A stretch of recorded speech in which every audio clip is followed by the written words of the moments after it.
The following is a Podbeard production. From the deepest bowels of your imagination. Actually, he's from Canada there, bud. From the famed Hotter Show studios, this is The Hotter Show. What is up, everybody? We are Will and Audio here today on episode 213 of The Hotter Show. Thank you so very much for tuning in and clicking that play button on today's episode of the podcast. Today, I'm doing something I haven't done in a while, folks, and that is talking some wrestling. Because this past Saturday was AEW All Elite Wrestling's first pay-per-view Double or Nothing, and it, as the title says, folks, has revitalized my love for professional wrestling. So I want to talk about it, but before I get into that, I got a couple things I got to talk about. Number one, thank you very much for everybody for the support on last week's episode of the show, the Stop Bullying episode. Man, that came out of nowhere for me. That was a very cathartic experience, and it was very well received. One of my most listened to episodes in a while, actually. So that was very, very cool. So thank you very much for everybody for the support on that. And those of you who hit me up, who actually shared a story or two, it means a lot to me to know that when I have a episode like that is very personal, that you guys enjoy it and you want to show your support and you want to listen and you want to share your experience as well. That does mean a lot to me. So thank you very much for that. And also, I need to give a huge shout out to everybody who is listening to this podcast on Podcoin, the only way I listen to podcasts anymore, because due to the Podcoin app, I actually gained quite a few new listeners. And that's very cool for me.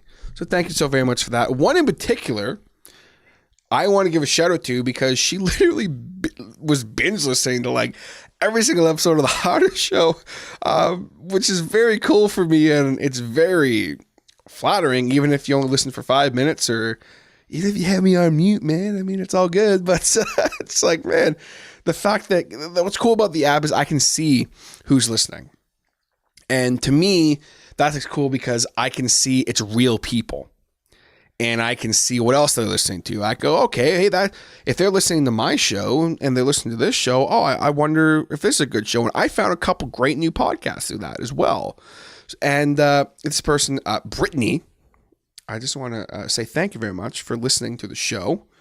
You listened to a lot of Hotter Show over the last couple days. So just thank you so much. I hope you hear this because there's no other way for me to contact you. I would send you a message, be like, thanks a lot, bro, like give you a thumbs up, whatever. But, hopefully you hear this message. And, I believe in shutting people out who support me.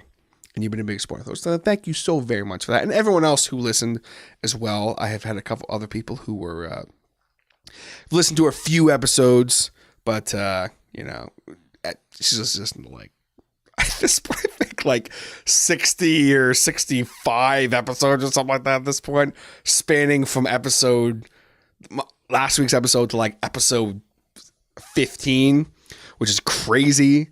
I apologize for how crappy I was at this back then.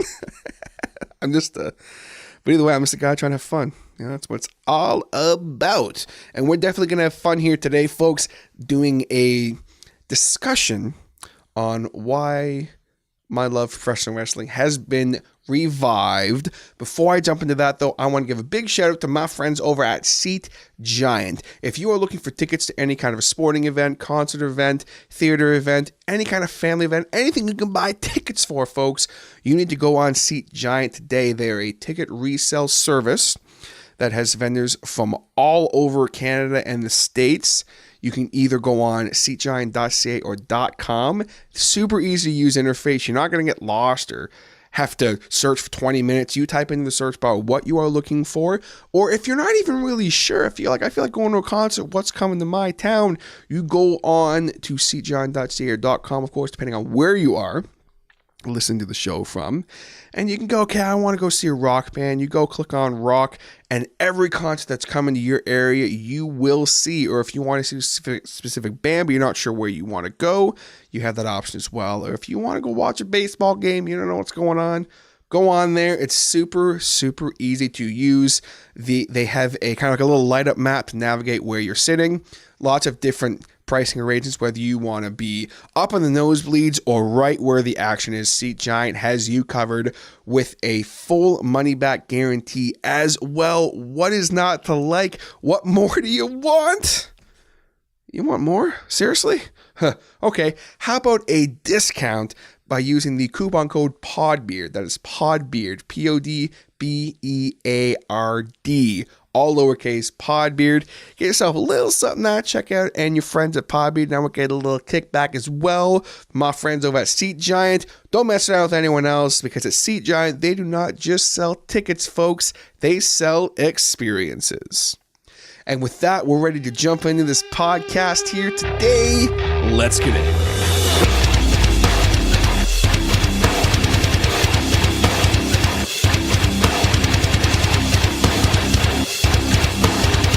Okay, so before I go any further with my discussion, I'm not going to call this a review per se. I'm not going to dissect anything. I'm just going to kind of talk off the cuff and not worry too much about, you're not going to hear any ratings. You're not going to hear anything about, they messed up this spot and it's really embarrassing. No, none of that crap. Okay, you're not going to hear that from me for this, okay? Because the fact of the matter is, like the title says, folks, All Elite Wrestling's Double or Nothing pay-per-view that happened this past Saturday evening has revitalized my love for the art of professional wrestling, or my love of professional wrestling, if you will.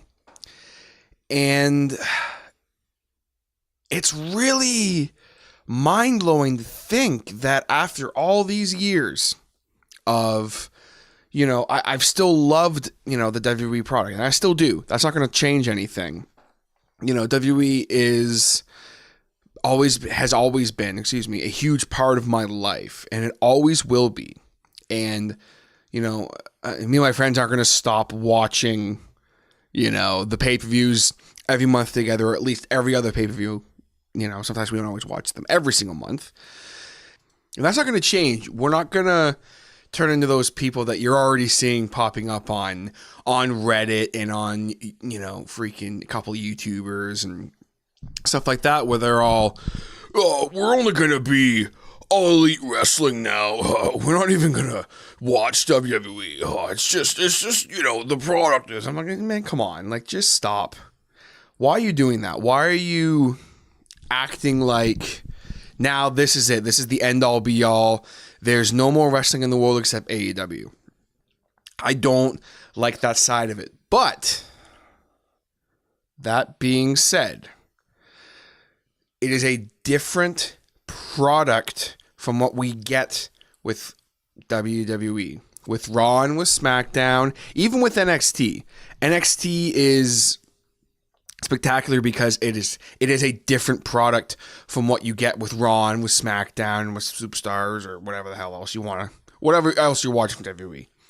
It is a different product. And yeah, it's more on the lines of an NXT, where NXT is very much for the hardcore fan, that kind of internet smark, if you will, even though I don't really like that term personally, because, we're all marks, okay? We're all a bunch of marks.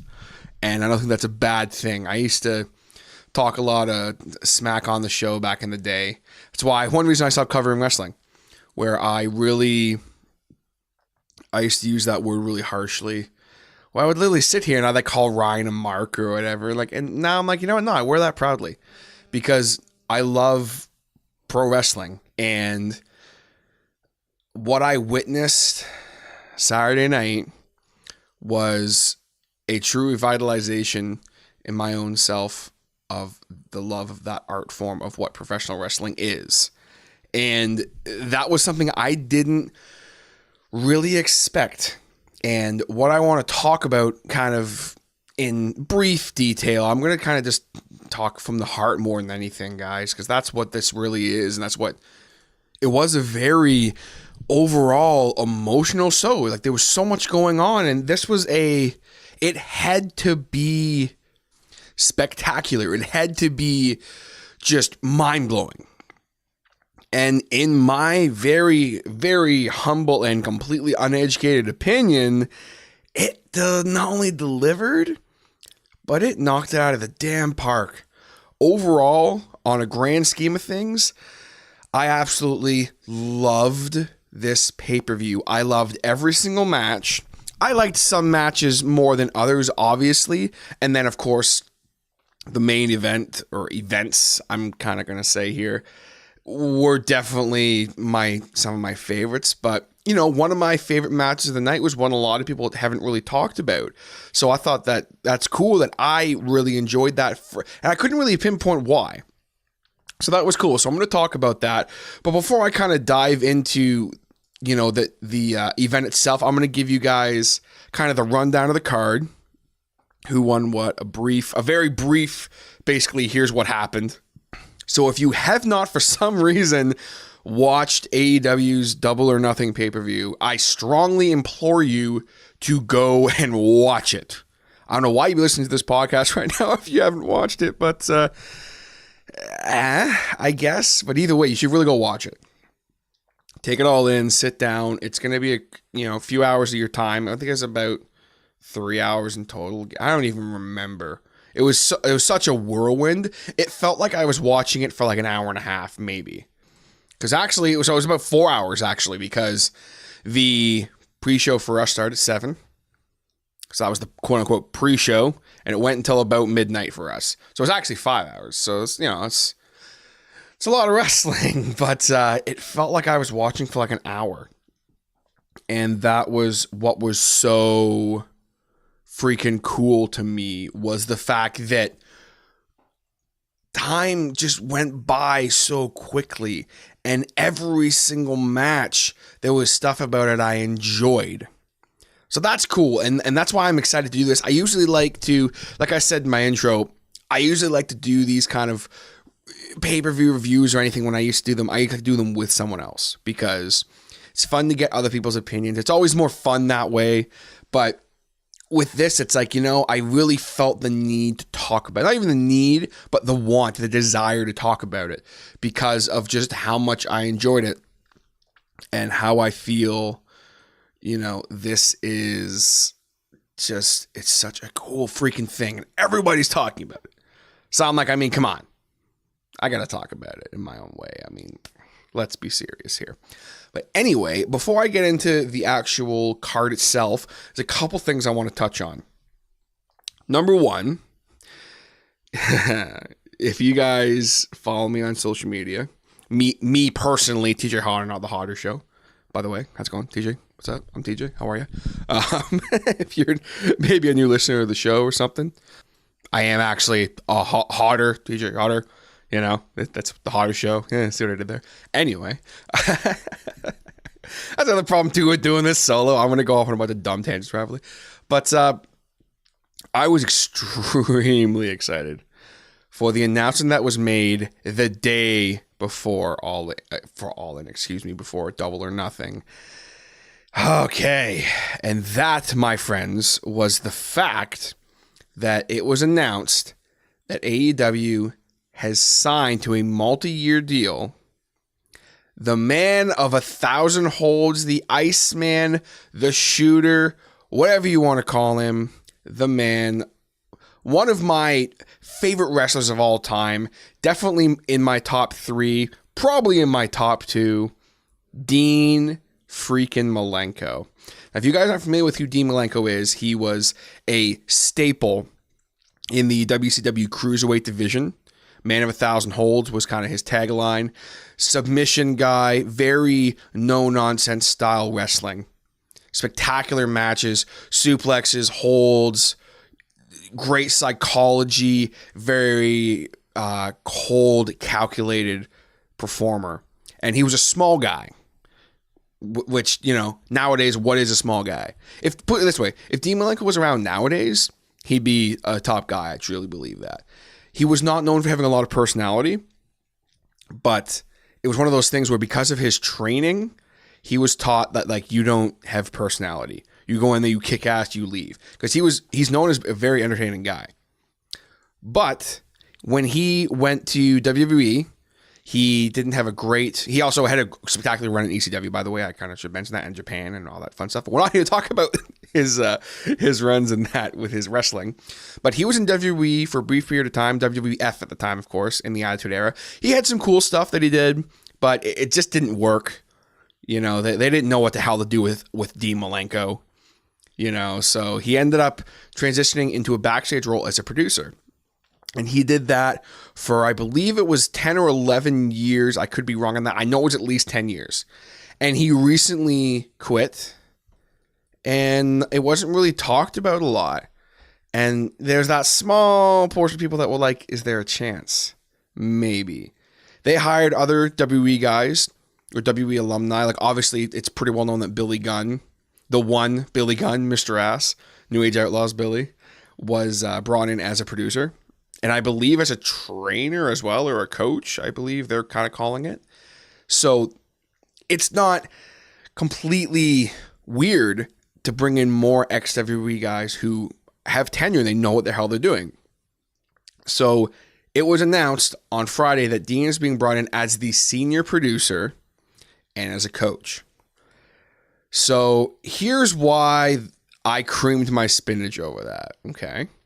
Because if you're listening to this, you probably know that AEW, the company All Elite Wrestling, want a more combat-based sports product. They use the term a more sports-based product a lot, especially in the post-press stuff that they were doing for after the pay-per-view. You know, Cody was talking about how like it's sports-based. They have things like time limits where they announced it. Now I'm like, yo, that was cool. I really dug that. Overall was one thing. And, you know, they want to focus more on the athleticism of the people in the ring. And yes, they still have promos. Yes, they still have stories. Yes, they still have the entertainment factor. But they are trying to more worry about what goes on in between those ropes, which is, again, the art form of the professional wrestling that we are watching. And damn, was it good to hear it be called professional wrestling again. Just freaking saying. But my point I'm trying to make here is that bringing in someone who is known as that no-nonsense, more sports, legitimate style based in the ring as your senior producer is amazing. It was such a great freaking call. And I am so happy about that because the legacy that Dean Malenko has, you know, it's intact. And he, you know, is probably at a point in his career where this is probably going to be his last. This might be his last bit in the business. You never really know when it comes to guys in that producer role. They can go until the day they are no longer with us, which obviously I hope for Dean Malenko is a very long time. Don't get me wrong, there was that small part of me that was like, oh, maybe. Yeah, does Dean have one more match in him? And I'm like, no, there's no way that would happen. But I mean, he still looked good. They uploaded a picture of him, Cody, and Tony Khan, and it's like, man, yeah, he still looked like he could get in there and probably throw some guys around and lock someone in a clover leaf. But so I was really hyped about that. So I wanted to touch on that. And overall, for the pay-per-view, there was a couple very, very minor things that happened that was like, ooh, like that was kind of, you know, like, oh, that was a mistake. Oh, that, yeah, that camera guy wasn't supposed to go there. Like there was a couple times where like there was some sound issues and like, you know, the poor guy who was working the bell during the freaking women's match, he rang the bell. I'm like, oh no. So that really sucked, but is what it is. But the only thing really I noticed that happened a couple times that was kind of a big thing that I wanted to talk about before I get into the match card was there was a couple times where the camera guys would zoom in on the because they had the dual entrance ramps where they'd zoom in on like say the left one and the person would be coming out of the right one. And then they had to like, oh no, and like back up and kind of. It happened in the first match, that 6-man tag match. It happened with the I can't remember the name of the other team at this exact second. I have it in my notes, but that Japanese team. I'm feeling so bad for forgetting their names right now. Give me 1 second here. Yeah, hashtag Strong Hearts. I forgot that. I love those guys. They were so awesome. But yeah, it happened with them there. And I think it happened a couple other times the other night. I noticed like some camera work issues. And the reason why I wanted to touch on this, it's not me pointing out a flaw per se, because I did see some people talking shit about it. And they're saying, oh, okay, oh yeah, AEW is going to be better than WWE for sure. They can't even figure out camera work. Listen, this was their first freaking thing that they're doing, really, So there's going to be some kinks to work out when it comes to the production side of things, okay? WWE has Kevin Dunn behind the camera, which as much as we used to talk, smack about Kevin Dunn and make fun of him, as much as, I think that a lot of the hardcore fan bases, people my age who love wrestling, like a lot of our issue with WWE is stuff that Kevin Dunn kind of does control. And I'm not going to sit here and defend Kevin Dunn, but listen, at the end of the day, the guy's been in WWE for ever. And he's been working behind those cameras forever. He knows what he's doing. And he's the one calling all that. He's the one doing all that. So, I don't know who AEW has working behind there in that role. But you got to believe they probably don't have as much experience as Kevin Dunn. So, little things that are going to happen. There's going to be little hiccups once in a while until they kind of really get their feet under them. And, there was a couple moments during the pay-per-view where some people were like, oh, there was a botch there. I was like, listen, people were freaking nervous as hell. You could tell by looking at them that they were nervous. This was a big deal. Like I said earlier, this had to kick ass, and it did. Regardless of any very minute, very minor hiccups that happened, I don't care. It was amazing. And I want to just talk about the freaking card, because that's how much I enjoyed it. Now, I watched this pay-per-view with my boys, Sam and Jordan, so shout out to those guys. And I did not actually see the Battle Royale, which was, of course, the first match on the kickoff for it. And, oh my God, I saw highlights of it, so I want to talk about a couple quick things that I did see kind of throughout the night with the highlights. I wish I could have seen the whole thing, because apparently it was amazing. And I debated on going back and watching it before I did this. But I just kind of decided, you know what? If I can just talk about what I liked and what I like with what I saw, I think that's enough. I don't need to go back and rewatch, because I would end up wanting to rewatch the whole thing, and then I put this off for another couple nights and I wouldn't be able to do it. So the reality of the situation is I'm doing this tonight because I'm not going to have time to do it for the rest of the week. But that being said, of course, it was the Casino Battle Royale, the quote-unquote buy-in for a future world title shot, which is sick. And it was won by Hangman Adam Page, who, of course, was supposed to go against Pac. And we're not really going to touch on that, because we don't really know fully what happened there. Apparently, just the quick version, Pac was he's the Dragon Gate champion, and he didn't want to lose while he had the belt. And I guess Hangman was supposed to win. So Pac went, screw you guys, I'm going home. Is what it is. I think that Pac made a humongous mistake, and that he could have been a serious player for them. I think that he is an amazing talent, but that's how he does business. That's how he does business, so it is what it is. But Page turned out to be the final entrant after he did draw the Joker card. And it was definitely a great call for him to win. And as far as in the match itself, few guys who stood out, who we also saw later on in the evening, guys like Jimmy Havoc, who looked awesome. Jimmy Havoc's freaking phenomenal. It was cool to see some WWE alumni Like, of course, Billy Gunn we saw. We got to see Ty Dillinger, a.k.a. Sean Spears. It was good to see him. So I shouldn't say I didn't watch the match. I just didn't watch the whole thing. I did see some decent highlights of it. It was fun to see some crazy action, crazy stuff going on. I believe it was Dustin Thomas is his name.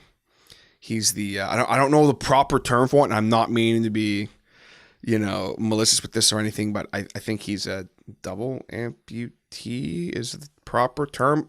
I apologize to anyone if I'm saying that wrong, but holy crap, could that guy move and work? Hitting that 619, which I can't remember what they called it, and then the 450, amazing. But for me, the one of my favorite moments of the whole match was actually seeing Tommy Dreamer in there. That was really cool. I loved that. And Jimmy Havoc hitting him with the staple gun in the crotch. I was like, ow, no. I felt bad. Tommy got hit right in his dreamer. But it was fun to see a couple other names. Seeing Glacier was just hilarious. He looked good too. Like, he looked really good. So good for him. And then obviously some, big upstarts, young upstarts like, the Brian Pillman Jr.'s and MJF, who was awesome. Total heel. And then, of course, also Jungle Boy, who looks awesome. And he can apparently work. I didn't see a lot of highlights on him. I just saw one or two. And from what I saw, he looked great. But my buddy, my buddy Sam, was like, oh, dude, he can work his ass off. He's really good. And he's Luke Perry's son, by the way. It's something they spoke about. But, considering his father passed away, when did Luke Perry pass away? Like 3 months ago? And he's doing this. He's going for it. And he looks great. He's got a great look. Apparently he can work his ass off. So it's like, what the hell? Why not, He has some name value too. I mean, that's just a reality of the situation. But so does Brian Pillman Jr. as well, of course. He looks great. So at this point, it's a great match. There's a lot of other great names I can't really speak on because I just don't, I don't want to talk about something I didn't see personally. But there was a lot of other great highlights. It was definitely a spectacular match. Definitely a great way to still have Hangman get a kind of get a spot on the pay-per-view in a good way. Still puts him over in a big way, going for the title shot. I think that was all excellent.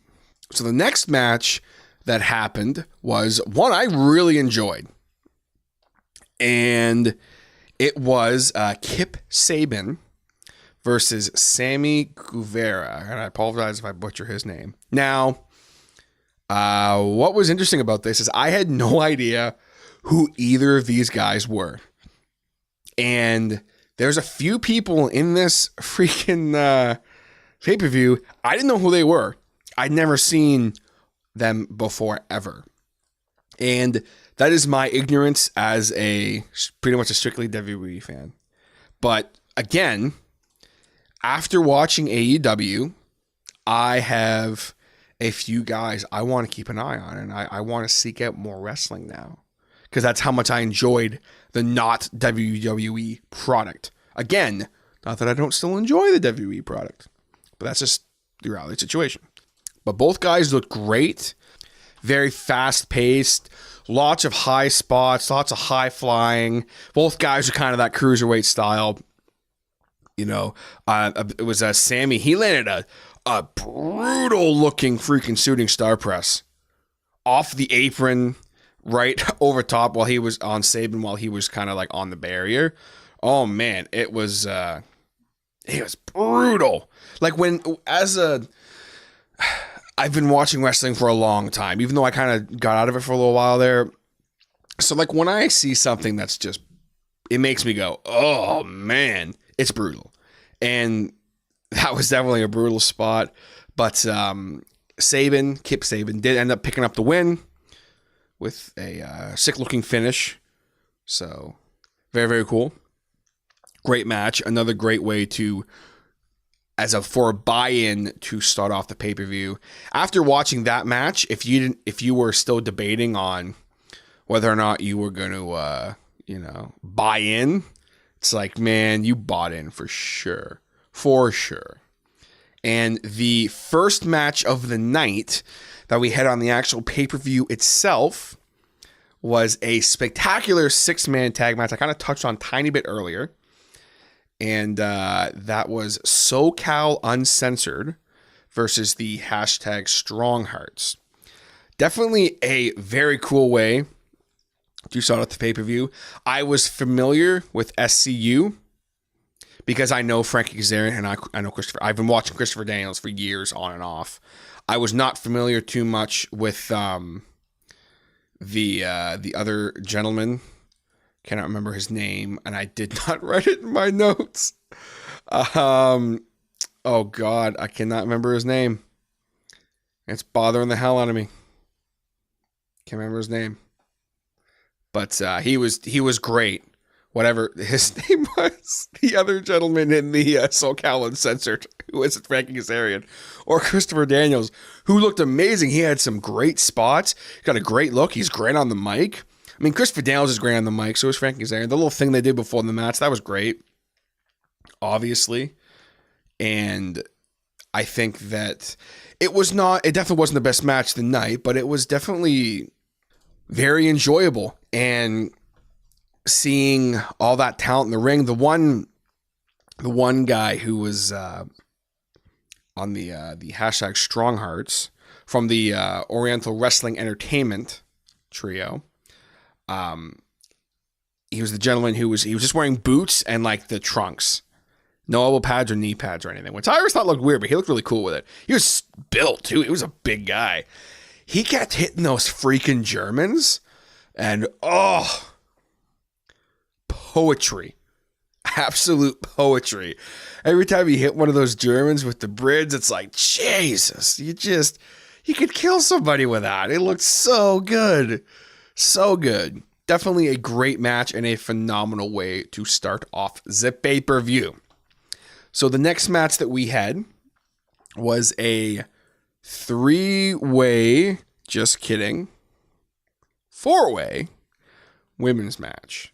Now, originally, it was supposed to be Britt Baker, DMD, she's a dentist, folks, versus Smiley Kylie Ray, who is one of my new favorite wrestlers, versus Nyla Rose, who also is awesome. So is Britt Baker, by the way. They're all awesome. So they came out. They're ready to go. Kylie was awesome, man. The character she's playing is like an even kind of more but unique take of a very much more like intense Bayley. Well, like, she's just happy to be here. She's jumping around and she's all happy and waving at everybody and all smiles. And she had a little promo before on the kickoff show. And like, she was like crying. She was so happy to be there. And I'm like, man, that's awesome. You could feel it through the television. She was just so happy to be there. And she was great too. Like, she was awesome. They all were. Britt Baker looks like a legitimate superstar. Like, she's got it all for sure. And Nyla Rose, definitely a very, she's got the size and the power. So that was really cool to see. And so basically they came out ready to go. Out comes Brandy Rhodes, the chief brand officer and a singles competitor, of course. She came out kind of in gear, kind of like the bitchy authority figure, which I dug that because I'm like, that's kind of what we want a little bit, you know. It seemed like she was going to enter the match. She took off her jacket and she was like kind of showing off her tights or whatever. And she said, you know, this is going to be a great match. And I wasn't lying, but I don't want a great match. I want an awesome match. And the camera pans and me and Sam and Jordan are sitting there like, oh man, like who is it gonna awesome? Who is it? And all of a sudden, Awesome Kong comes out. And huge pop from us. Because Awesome Kong is just that. She is awesome. You know, she comes out and the girls look like they're about to shit themselves, except for smiling Kylie Ray, who is waving at Awesome Kong and is like jumping up and down. And I'm like, oh, perfect. I love it. She comes in, they all end up attacking her. She basically kicks all their asses. And then they go into the great technical match. And, you know, kind of the more technical style of Baker and Ray definitely was on display here. You know, Kong and Rose definitely had some great kind of power spots where they were, you know, showing off what they can do. And, you know, Kylie Ray looked great as well. She had some great spots. She got that fire too. Like, when you're a baby face in that role where you're just so happy to be here, after, like, during the match, like, she kind of had some moments where, like, she was still kind of like happy-go-lucky, laughing, happy to be here. But then she ended up kind of firing up. She got a little bit of a comeback. I'm like, that's great. I really enjoyed that. So, like I said, she's definitely a kind of a new favorite of mine, I think. I really like her stuff. And it was so fun to see Awesome Kong in there. Again, Nyla Rose was awesome. Total powerhouse, but she can still move and she still has that technical ability. But the match, of course, was won by Britt Baker, DMD. She's a dentist, folks. She had a great finish, too. I can't remember the name of it, but it was like, you know, something to do with teeth, whatever. And because when she first came in, I was like, she's a dentist, really. That's her gimmick. Because she's apparently an actual licensed dentist. So I'm like, okay, that's kind of a fun gimmick. And, you know, like, she looks great.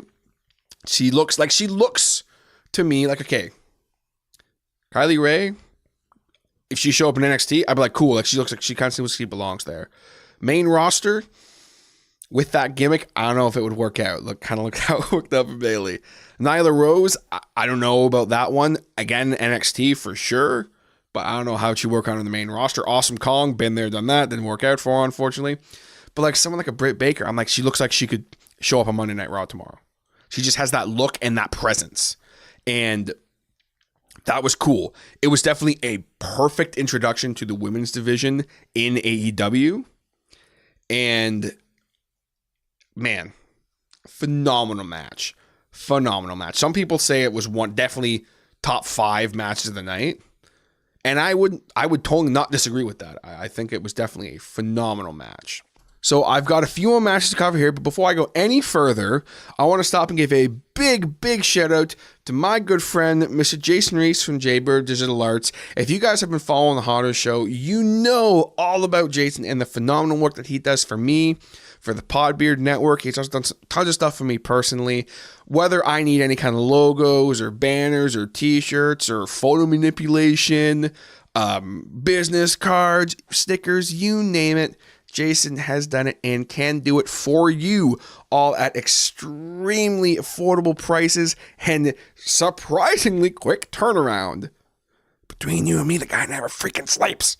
But that is the dedication that Jason from Jaybird Digital Arts brings to the table, and he will be that dedicated to you and getting you on the path to success with the best logo, anything you need in that realm, guys. If you're a band that needs an album cover, if you need mail lists for your business, or you maybe need some marketing stuff, you're not really sure what to do, hit him up right now. Go to www.jaybird.arts. That's JAYBIRD digitalarts.com. Let him know your boy Hottest sent you, and he'll give you a little discount ski and the absolute best damn design work out there. Don't mess around with anyone else. Hit up Jason Reese today.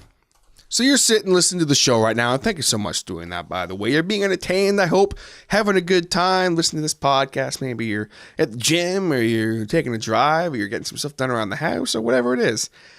And you're being entertained, and that's awesome. But wouldn't it be great if there was a way you could earn something with this time? Well, now you can, guys. You can go and download the Podcoin app. That's right, the Podcoin Podcoin app right now for free on any Apple or Android device. I'm telling you, you are not going to use any other app once you check this app out. And use my code HODDER. That's HODDER, HODDER. You'll get 300 Podcoin just for signing up. So maybe asking, hey man, what are Podcoin?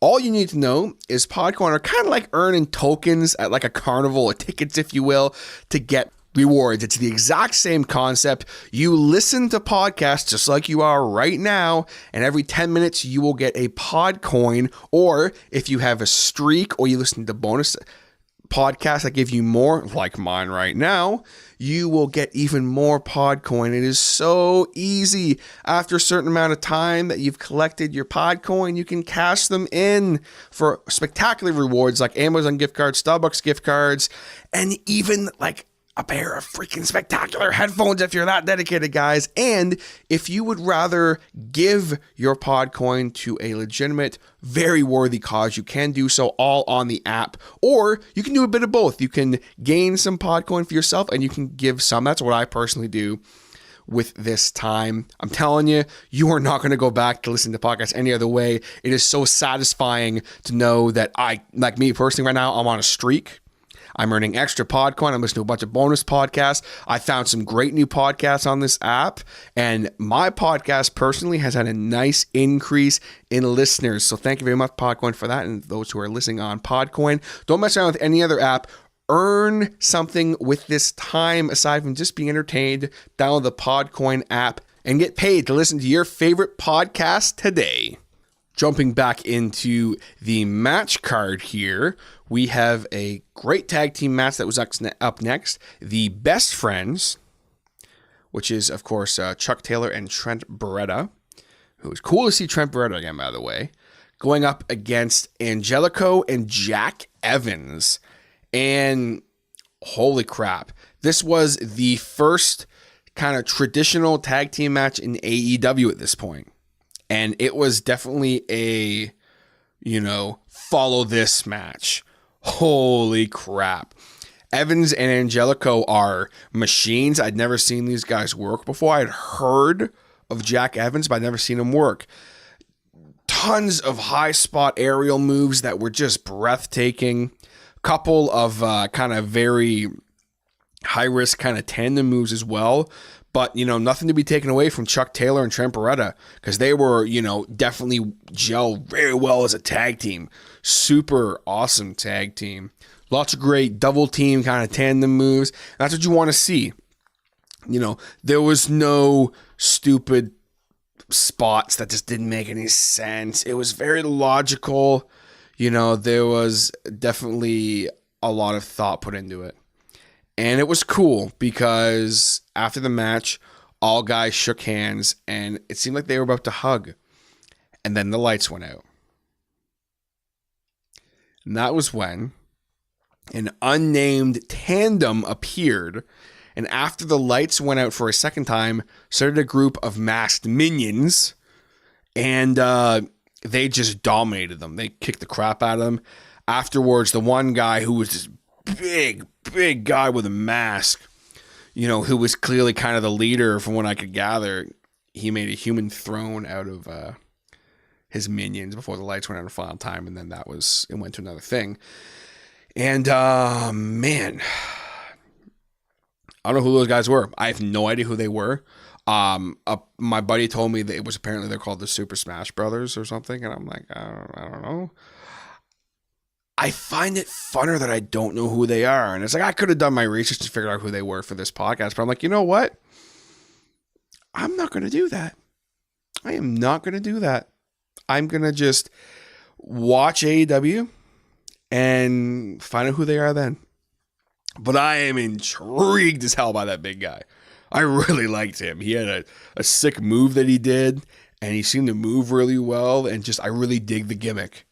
I really dig it. So that's cool. I'm really excited to see where that goes. But definitely a spectacular tag team match. Very, very much enjoyed it. Now, the next match was one that was, it's kind of being saying that this was the, not the least favorite match on the card. But for me personally, I don't really know why, but I really, really liked this match. And it was cool because I didn't know who any of these ladies were except for one. And that was Asia Kong, because she is a legendary Japanese performer.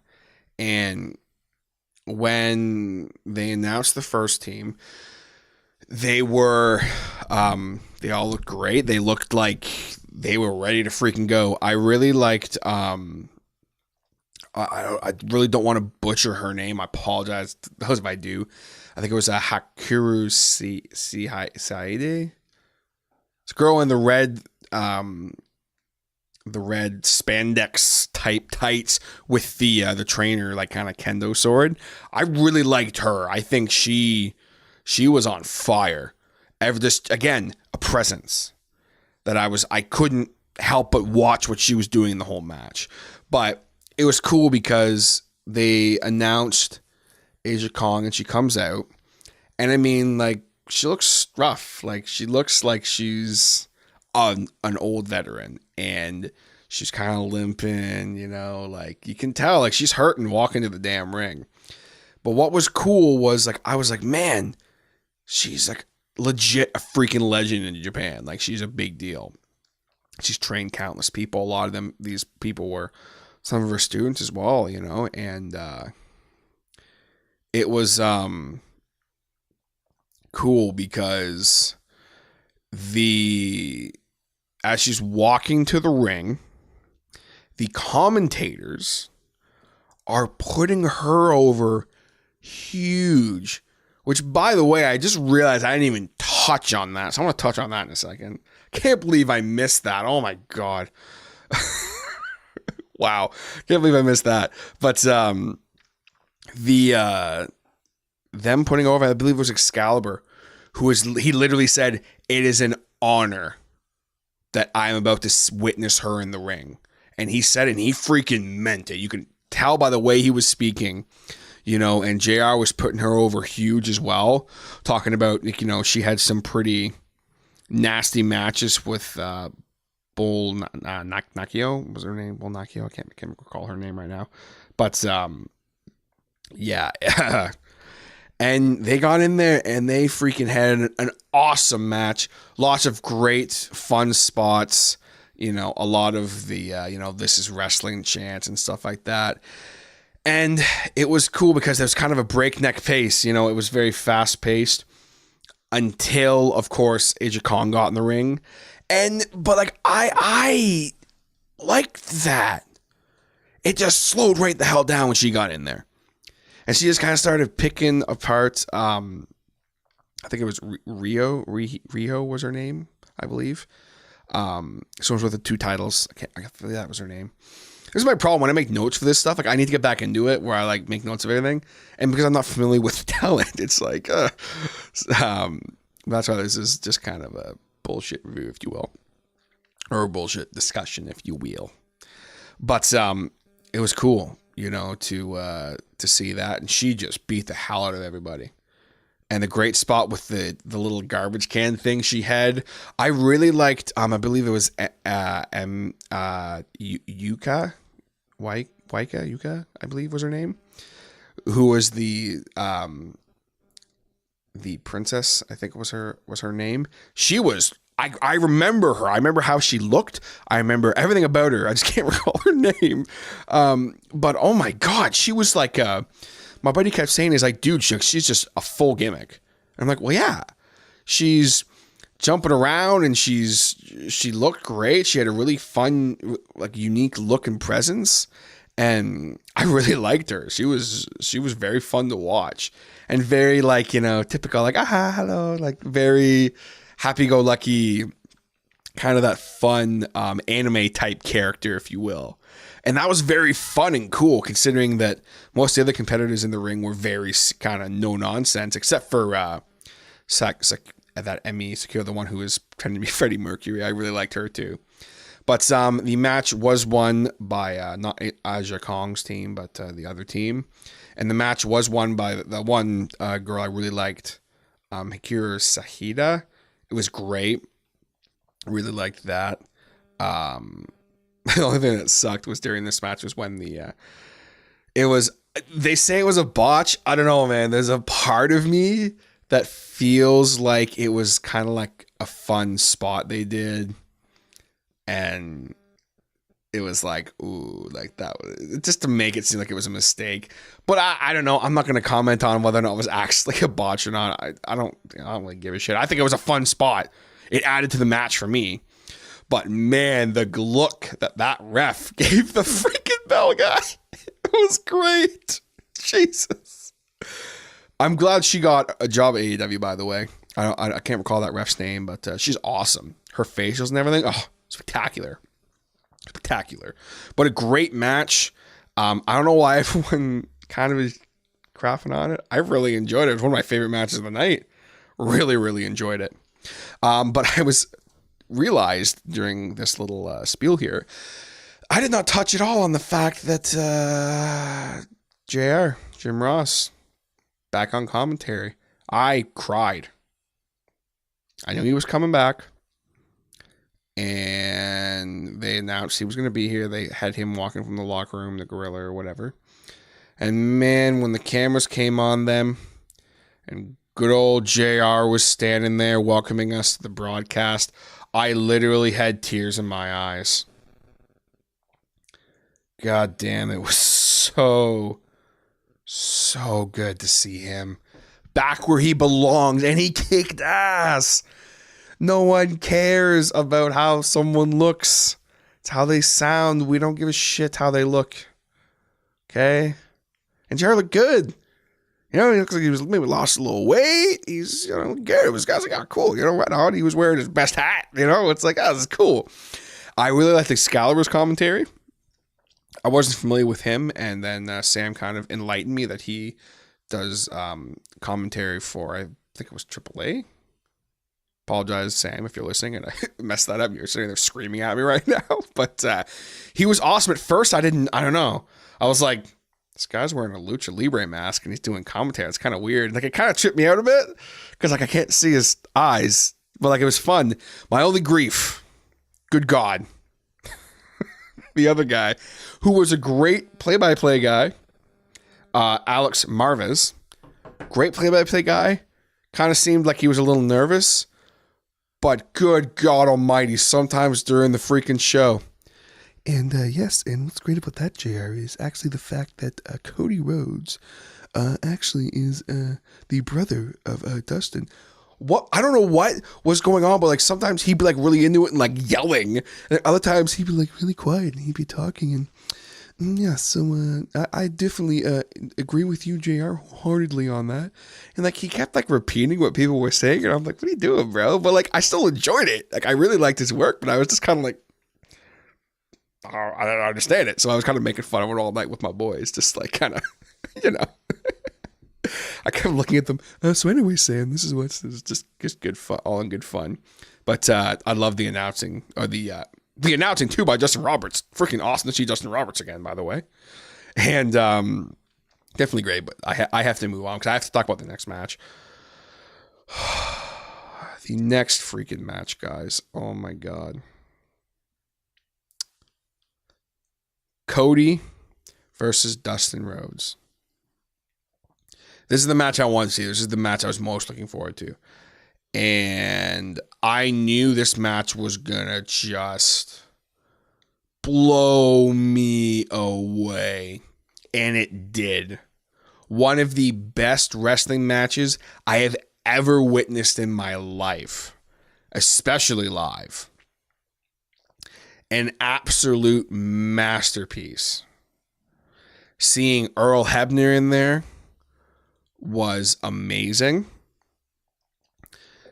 Telling the story that was told that brought tears to my eyes at the end. That made the hair stand up on my arm right now, just thinking about it. It's incredible. Absolutely incredible. Tons of very memorable moments that just were tugging at your heartstring, and a couple very, dastardly things that Cody did. The exposed turnbuckle spot, Dustin getting freaking color. Oh my God, it was just. I was sitting with my boys, and we're watching this, and we see that Dustin's cut. I was calling him Justin. That Dustin's cut, and we're like, ooh, like, jeez. And the blood is just pouring out of his head, and it creates this visual, and this you feel for Dustin. And Cody sees that, and he just goes berserk, and he's wiping the blood on himself, and it's just like barbaric, Brandy's at ringside as well, and of course she ends up getting thrown out. There's a cameo by Diamond Dallas Page, which is like, it was random but really cool. And, tons of great near falls.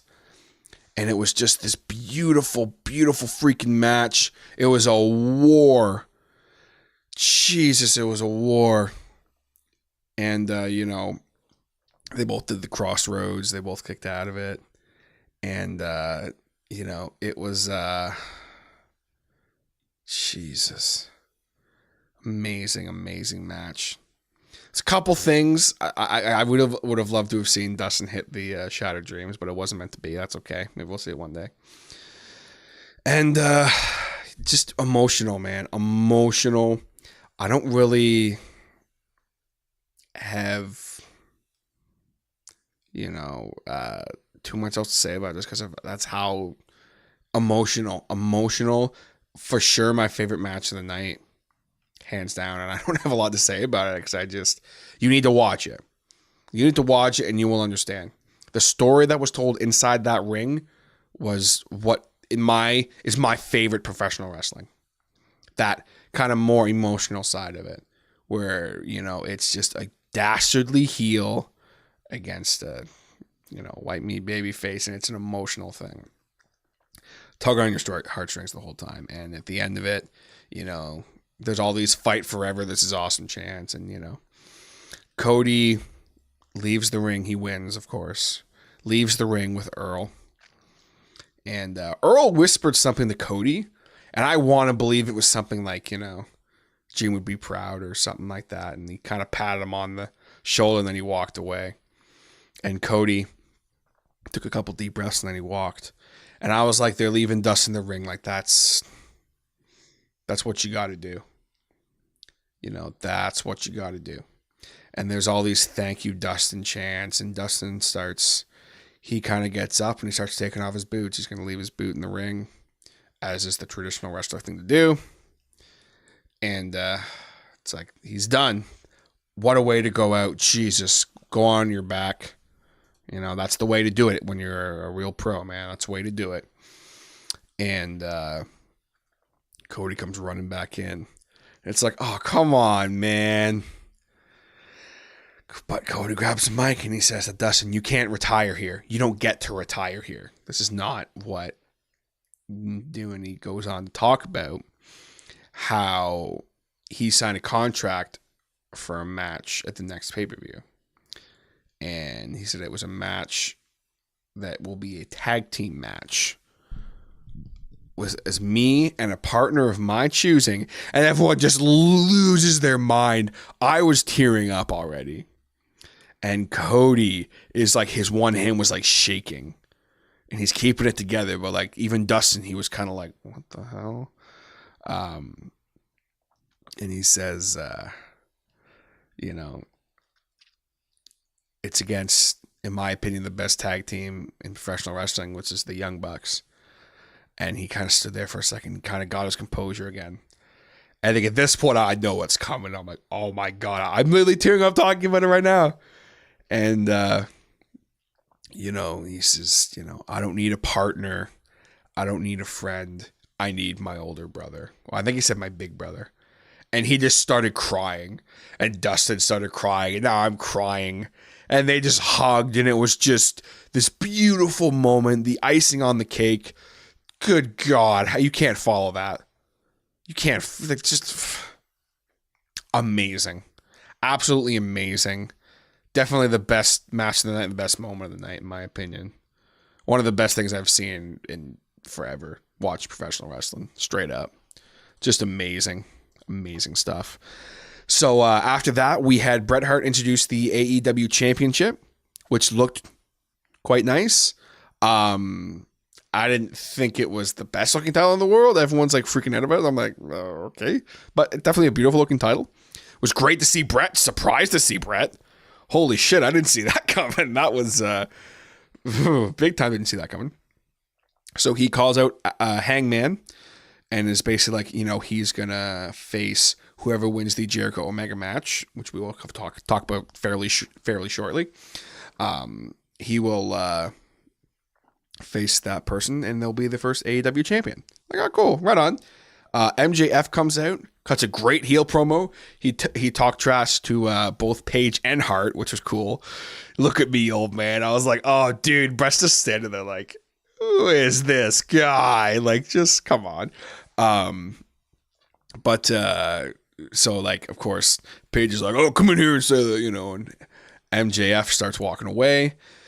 Out comes Jungle Boy, who looked awesome. They talked about how he's Luke Perry's son and that was cool. He looked great, and it's like, oh, shit. And then out comes Havoc, Jimmy Havoc, and he just looks like he's about to murder somebody. And same thing, they're like, oh, crap, oh, crap, oh, crap. So then, of course, Hangman comes out, and the three of them beat him up on their way out, and then kind of Bret Hart pulls out the title and shows it to the wrong camera, but, it's what it is. It's all good. And then he shows it to the right camera, and it's like this beautiful title. Awesome moment. I did not expect to see Bret Hart. That was a big surprise. I did not expect to see that at all. I wouldn't have called that in a million years. You could put a gun to my head and said, you think we're going to see Bret Hart tomorrow night? I would have said, I don't think so. I wouldn't have said no for sure because I would have wanted to shut. But I'd say, I don't know, man. Maybe we'll see what happens. If he's not there, then I got to shoot me. I don't know. But very cool. The only unfortunate part was I later found out that Bret was walking up the ramp, and I don't know what happened. From what I can gather, he is okay, but apparently Bret did have quite the fall. He fell off the ramp. I think it's just because he's so used to going straight back. I guess it's like kind of a second nature. I think he just kind of misstepped and off he went. It was a bad fall. There's only a picture of it. And he just full on ate it, like just straight off. And it's people are making memes about it. And I'm like, dude, come on. Like, Jesus, it's Bret Hart, and apparently he was okay. So that's good. I was really worried when I heard that he fell. I was like, oh God, like, come on. But he was okay, apparently. And he's Bret Hart. Tough son of a bitch. God. Man's freaking survived a stroke. He's just like, whatever. Fall off off a ramp. It's all good. So the next match we had was another one of my favorite matches of the whole night. And that was the tag team match extravaganza of the Young Bucks, the Young Bizzles, the self-proclaimed greatest tag team in the world, versus the Lucha Brothers, who I had never seen before tonight, and they have a dedicated fan now in me.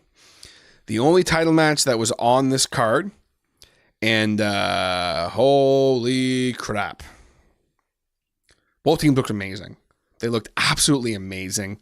There was too many, like, freaking high spots and false finishes and amazingly big moves to even, like, recount them all sitting here.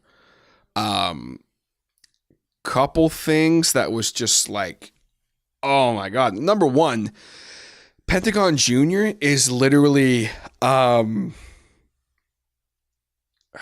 he has this presence that I could not take my eyes off. And, his zero fear thing they say in Mexican is just like, man, I love them. I love their look. I love everything they did. Phoenix is a freaking monster when it comes to aerial maneuvers. I mean, Jesus. But Matt Jackson hitting that brainbuster on the top rope to Phoenix was holy crap. That was freaking epic.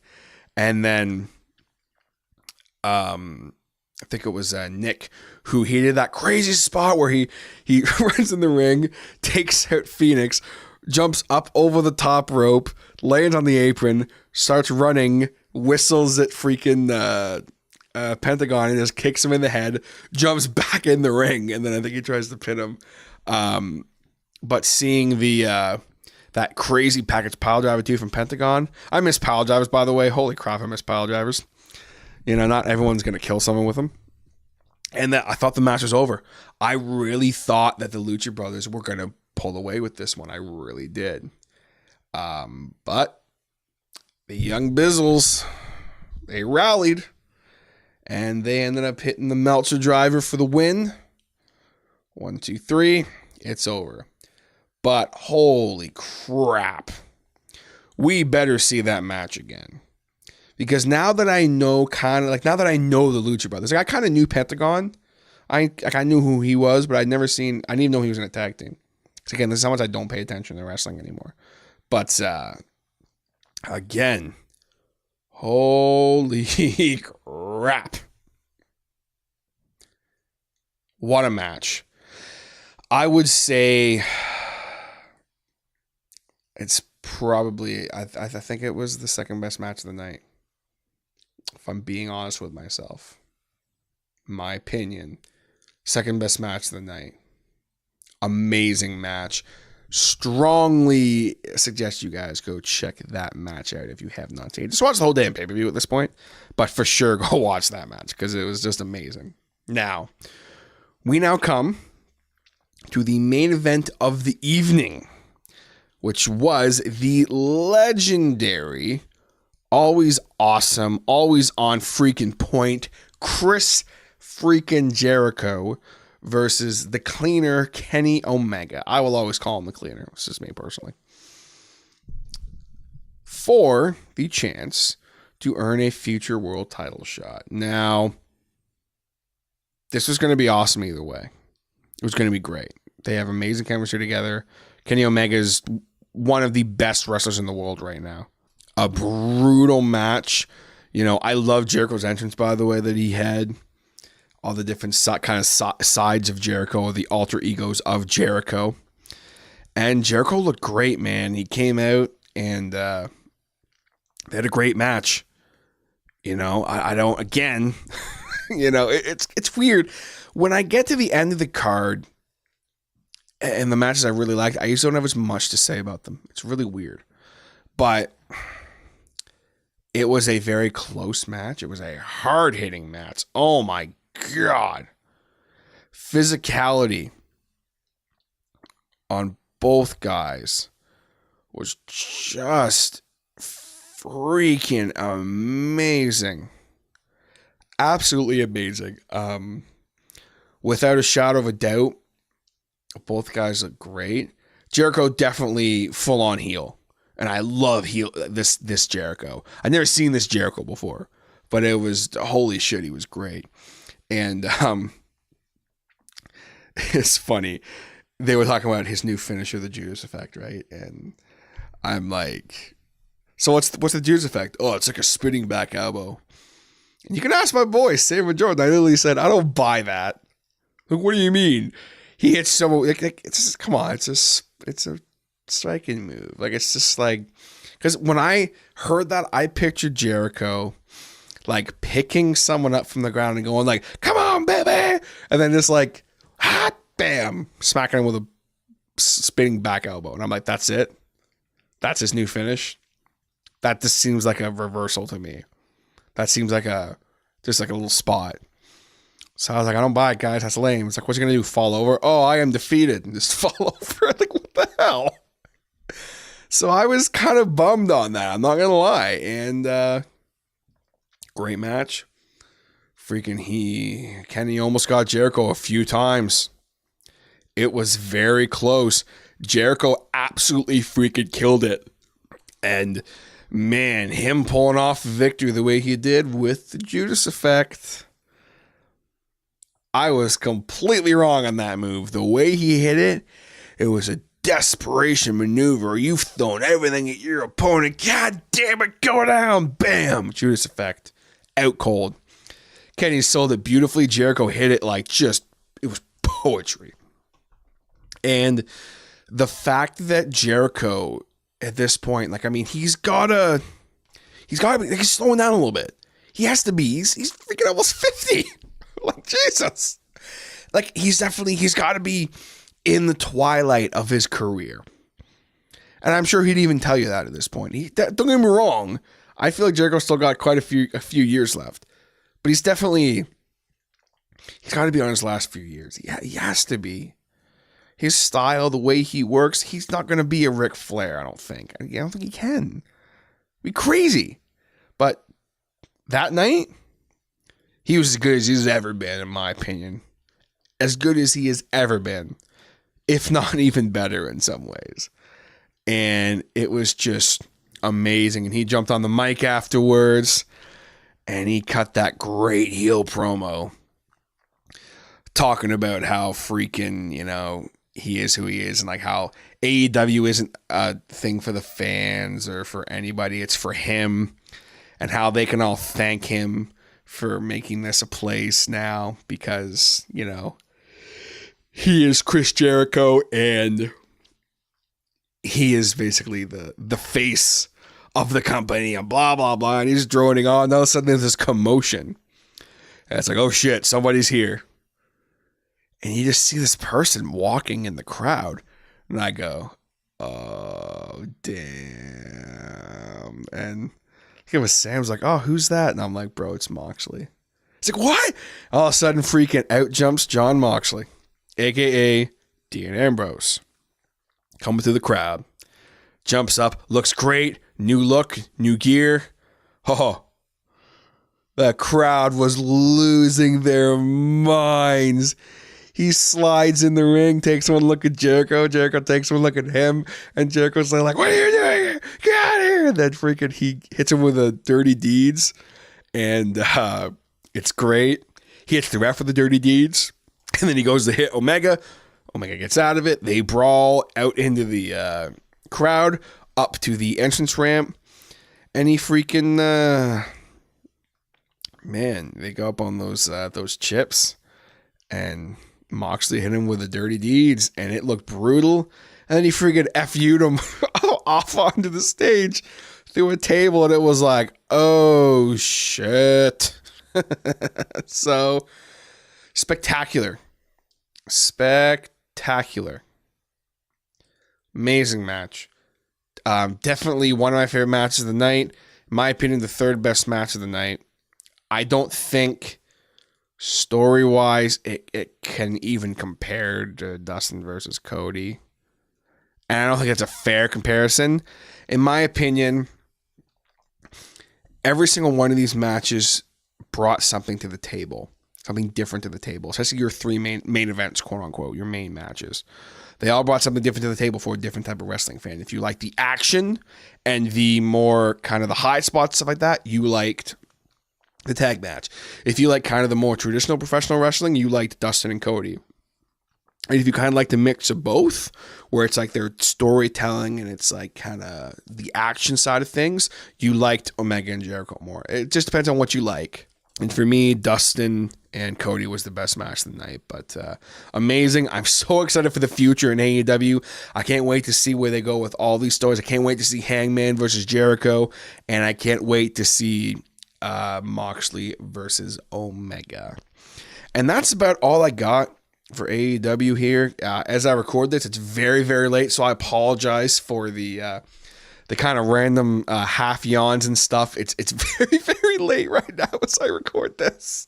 I've been up for I think it's been 17 or 18 hours, but I'm like, I don't care. I got to talk about AEW, bro. But thank you so much for tuning in. And please let me know what you thought of the Double or Nothing pay-per-view. Would love to hear from you guys. Hit me up on the social media, all under The Harder Show.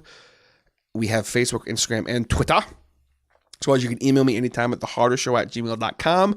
Or you can go on podbeannetwork.com/The Harder Show and contact me through there. We also have the podcast up there if you want to listen on any kind of device on a mobile browser. Be sure to subscribe to the show however you're listening, if you're on the iTunes, the CastBox, the Stitcher, the Spotify, or my personal choice for listening to podcasts, the Podcoin app. Sure to subscribe on there, or if you just listen on the SoundCloud, hit that follow button. If you listen on the YouTube, thank you very much for that, because that means a lot to me, because that means you stared at a picture with a moving bar for over an hour. So thank you very much for that. Had a lot of fun doing this. It was fun doing it solo. You know, I definitely want to get talking some wrestling more on the show here, I think. If that's something you want, let me know. If you never want me to talk about wrestling again, let me know too. I always love to hear from you guys, regardless if it's positive or negative. But always remember, no matter what, we owe it to ourselves and everyone else around us to do whatever we can every day to make someone else's life a little bit brighter. PMA to the grave, ladies and gentlemen. And with that, I am out of here. I'll catch you next time on The Hardy Show. Take it easy, guys.